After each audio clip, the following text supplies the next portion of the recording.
নমস্কার সবাইকে, সকলে কেমন আছেন জানাবেন। আমি রিতিকা চলে এসেছি একটা নতুন ব্লগ নিয়ে। অনেক দিন পর তোমাদের সাথে দেখা করতে। এখন একদম কাজের ফাঁকে সময় পাওয়া যায় না, যার জন্য আমি কোনো ভিডিও ছাড়তে পারি না। তো আজকে আমাদের একটা ভালো জায়গায় যাওয়া হচ্ছে। সেই জায়গাটা হচ্ছে বড় কাছারি, আমার মেয়ের মানতে চুল ফেলতে। তো দেখতেই পাচ্ছেন যে আমরা টোটো করে যাচ্ছি। অ্যাকচুয়ালি টোটো করে স্টেশন অবধি যাব, ওখান থেকে ট্রেনে করে যাব।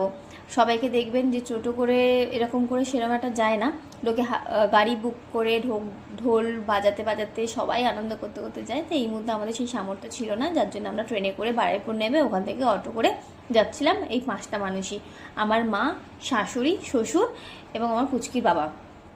তো আমরা সবাই মিলে খুব আনন্দ করেছি ওখানে গিয়ে। তো এই প্রায় বড় কাছারির কাছে পৌঁছে গেছিলাম। আমি তো ভেবেছিলাম বড় কাছারি অনেক কাছে হবে, কিন্তু অনেকটা দূর। তো বড় কাছারির রাস্তাতে ঢুকে দেখলাম না, ওখানে রাস্তা বন্ধ। তো আমাদের অটো করে ঘুরিয়ে আস্তে আস্তে ওখান থেকে একটা লোক আমাদের ধরেছিল, যিনি আর কি নাপিতের কাজ করেন আর কি। যাই হোক, খুব ভালোভাবে আমাদেরকে গাইড করে নিয়ে গেছে প্রচণ্ড একটা ভয়ঙ্কর রাস্তা থেকে।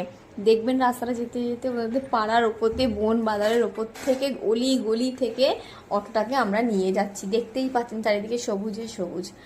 তো আমাদের পুচকে খুব মজা করছিল কিন্তু ঘুরতে বেরিয়েও, কিন্তু একটুও বিরক্ত করেনি কিছু না। আর ও ঘুরতে খুব পছন্দ করে। তো রাস্তাটা প্রচণ্ডই সরু এবং ভয়ঙ্কর টাইপের ছিল, ভাঙা চোরা অনেকটাই। আর এটা হচ্ছে ওনার এই সামনে যে লোকটা দেখছেন হাঁটছে, এটা হচ্ছে ওনাদেরই পাড়া। উনি আমাদেরকে রাস্তা থেকে ধরে নিয়ে যাচ্ছেন। উনি আমাদের দোকান বলে দেবেন, উনি আবার বাচ্চাকে ন্যাড়া করবেন। তো সমস্ত কাজটাই উনি করবেন যেহেতু, তো ওনার সাথেই আমরা গেলাম। তো প্রায় আমরা বড় কাছারিতে চলেই এসেছি।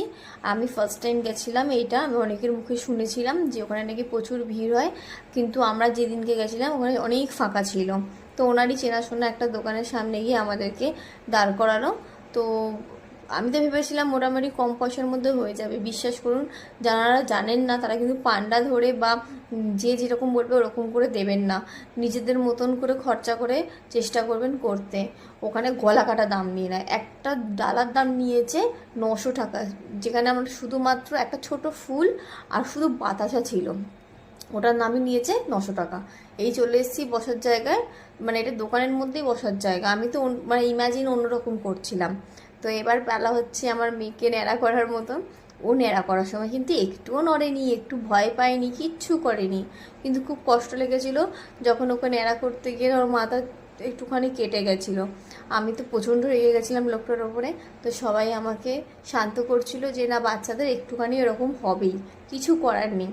তাও যদি ও নড়তো না, সামনে দিয়ে ওর দাদু এসে ওকে দিয়ে হাসাচ্ছিল। তো